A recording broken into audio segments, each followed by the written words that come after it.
Assalamu alaikum my dear student. Today we shall learn change the voice. That is the grammar activity that can ask to you in the examination. So we shall learn about the change the voice. Just as there is given the sentence Akbar does not give taste, means Akbar taste नहीं देता है. If there is ask a question to the examination in to you, how will give you the answer of that question, means it is the active voice, how will you change it into passive voice. तो आप इसको passive voice में कैसे तब्दील करेंगे. तो first of all it is necessary for each and every student to know what is the subject, object and verb in the sentence. So first of all we shall search out what is the subject. So subject is Akbar in the sentence. जुमले के अंदर subject Akbar है, object taste है, and the verb is give in the sentence. So if you know these three things in the change the voice, you can easily change it into active to passive. तो आप उसको आसानी से active से passive कर सकते हैं, यानी चेंज द वॉइस कर सकते हैं. चेंज द वॉइस को दूसरे अल्फाज के अंदर हम एक्टिव पैसिव भी कहते हैं. तो आपको अगर एक्टिव जुमला दिया गया तो उसको पैसिव किस तरह करना है. तो first of all we shall use object in the place of subject. So here we shall use object taste. Now we shall see which tense is used there is in the sentence. फिर उसके बाद हमको ये देखना है कि जुमले के अंदर कौन सा टेंस इस्तेमाल किया गया. Because according to the tense of the sentence we shall use the helping verb in the passive voice. In active voice whatever tense is use in the same tense we shall change in to passive voice. Active voice में जो भी tense इस्तेमाल किया गया वही tense हम passive voice के अंदर इस्तेमाल करते हैं. But in passive voice we shall use the helping verb. So here we shall use the helping verb according to the object and tense of the sentence. Here is use simple present tense, negative sentence in active voice. So when we shall change it into passive voice, first of all take subject, thereafter the helping verb that will be negative. Helping verb जो हम इस्तेमाल करेंगे वो भी negative होना है. तो यहाँ पर हेल्पिंग वर्ब आएगा इज नॉट.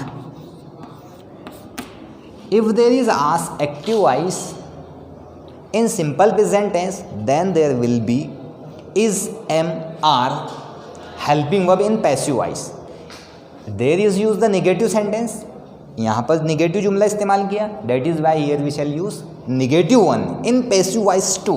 पैसिव वॉइस में भी हम निगेटिव का इस्तेमाल करेंगे. तो taste is not, there after we shall use the past participle of the verb.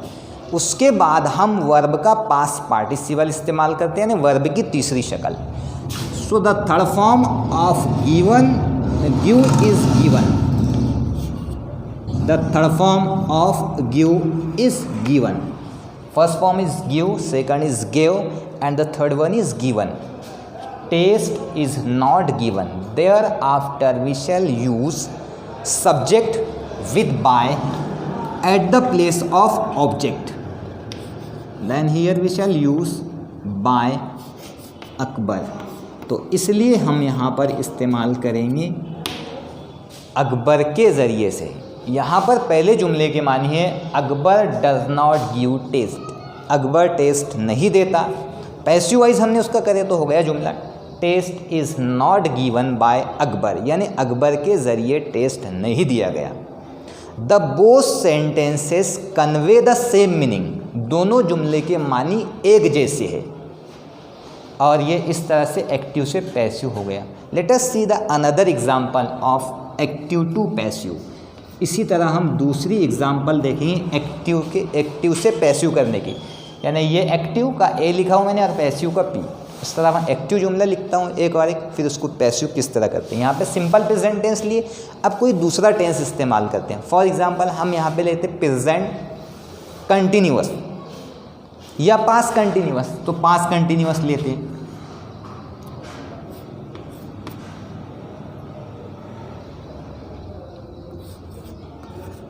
a boy and a girl. Where a boy and a girl. The subject is here plural, boy and girl. That is why here we shall use where in past continuous. A boy and girl were eating an apple. A boy and girl were eating an apple. यानी एक लड़का और एक लड़की आम खा रहे थे। इस जुमले को आपको पैसिव करना है, तो किस तरह करेंगे? How to change it into passive voice? Let us see how to change it into passive. तो first of all we shall use object in the place of subject and subject at the place of object. What is the object in the sentence? An apple. Verb eating. Subject is based on more than one word. Sometimes the student thinks consider that subject is based on only one word. It isn't that. It is the wrong concept. ऐसा कभी नहीं होता है या ऐसा नहीं होता है कि हमेशा सब्जेक्ट एक ही वर्ड के ऊपर मुनस्सर होगा. बाज़ औक़ात बच्चे समझते हैं कि सब्जेक्ट एक ही लफ्ज़ का होगा. So here the subject is compound subject है ना. That is compound by combined by and.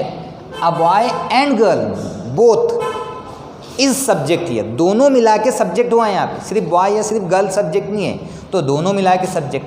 तो पूरा सब्जेक्ट को आपको ऑब्जेक्ट की जगह पे लेना और पूरे ऑब्जेक्ट को सब्जेक्ट की जगह पे लेना है. तो हमने a boy and a girl were eating an apple, ये पास्ट कंटिन्यूअस का जुमला. पास्ट कंटिन्यूअस को चेंज करने का तरीका अलग है, तो उसको किस तरीके से आप पैसिव वॉइस बनाएं. तो first of all use object at the place of subject. What is object in the sentence? An apple. Use an apple means object in the place of subject. Subject की जगह पे ले लिया आपने उसको, an apple. Then after see which tense is used there in the sentence. So there is use past continuous tense in the sentence. तो यहाँ पर past continuous tense इस्तेमाल किया जुमले के अंदर. If there is use past continuous tense in the subject, then we shall add being with was or were. तो हम was और were के साथ being का इजाफा करते before use the past participle of verb, यानी verb की तीसरी शक्ल के इस्तेमाल करने से पहले helping verb के बाद हम क्या इस्तेमाल करते हैं? Being. So here we use helping verb was और were. Was because the object is singular noun. That is why here we shall use was. An apple was. There is use past continuous, so we shall use being. और in other words you can say there is use I N G with the first form of verb. और दूसरे लफ्ज़ में आप ऐसे भी कह सकते हैं कि वर्ब की पहली शक्ल के साथ आईएनजी है, इसलिए हम यहाँ पे लेंगे being. An apple was being. Also there is we shall use the third form of verb, means the past participle of the verb. What is the past participle of it? Eaten. An apple was being eaten. Then in the last we shall use subject with by. आखिर के अंदर हम subject को काय के साथ इस्तेमाल करते हैं? by के साथ. तो सब्जेक्ट है a boy and a girl. इस तरीके से ये दूसरा तरीका देखे हमने चेंज द वॉइस का. ना also we shall change the tense of the tense. इसी तरह अब हम जुमले का टेंस क्या करेंगे? तब्दील करेंगे. Tense of the sentence and change it into passive voice. For example यहाँ पर जुमला है एक्टिव वॉइस का. I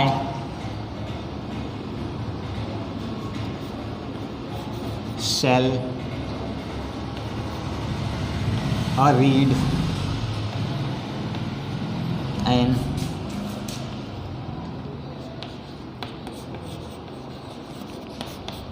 interesting poem. I shall read an interesting poem.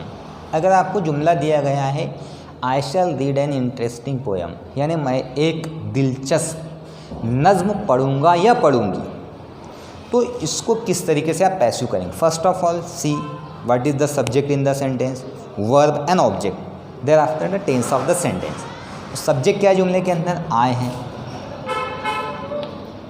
Verb read है, और ऑब्जेक्ट एन इंटरेस्टिंग पोयम।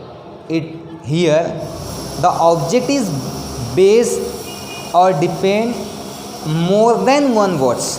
जैसे कि यहाँ पे ऑब्जेक्ट एक से ज़्यादा अल्फाज के ऊपर मुनहसर है। बाज़ बच्चे समझते हैं कि ऑब्जेक्ट एक ही लफ्ज़ का होता है, यानी पोयम, नहीं, ऐसा कुछ भी नहीं है ना।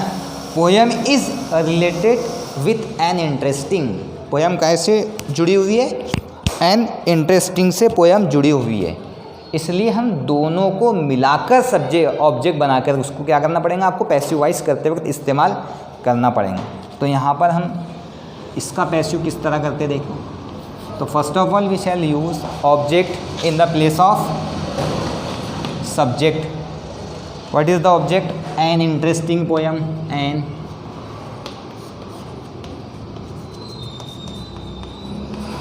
Interesting poem. Thereafter see which tense is use there in the sentence. उसके बाद देखना जुमले में कौन सा टेंस इस्तेमाल किया। So there is use simple future tense in the sentence. In other words we shall say it future indefinite. Simple future को फ्यूचर इंडिफिनिट भी आप कह सकते हैं। तो यहाँ पर फ्यूचर इंडिफिनिट या सिंपल फ्यूचर का इस्तेमाल किया गया। तो हम हेल्पिंग वर्ब विल बी या शैल बी का इस्तेमाल करते। We use helping verb shall be और will be with first person. What is the first person, I और वी। आई और वी फर्स्ट पर्सन है, तो इनके साथ हेल्पिंग वर्ब कभी भी शैल बी का इस्तेमाल होगा। एक्सेप्ट दीज सब्जेक्ट, इन सब्जेक्ट के अलावा with all subject we shall use helping verb will be. इनके अलावा तमाम सब्जेक्टों के साथ हेल्पिंग वर्ब विल बी आएगा।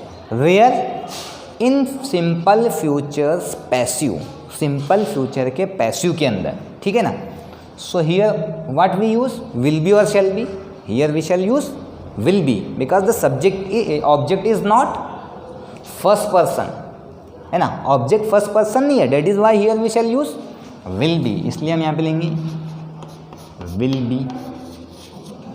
An interesting poem will be.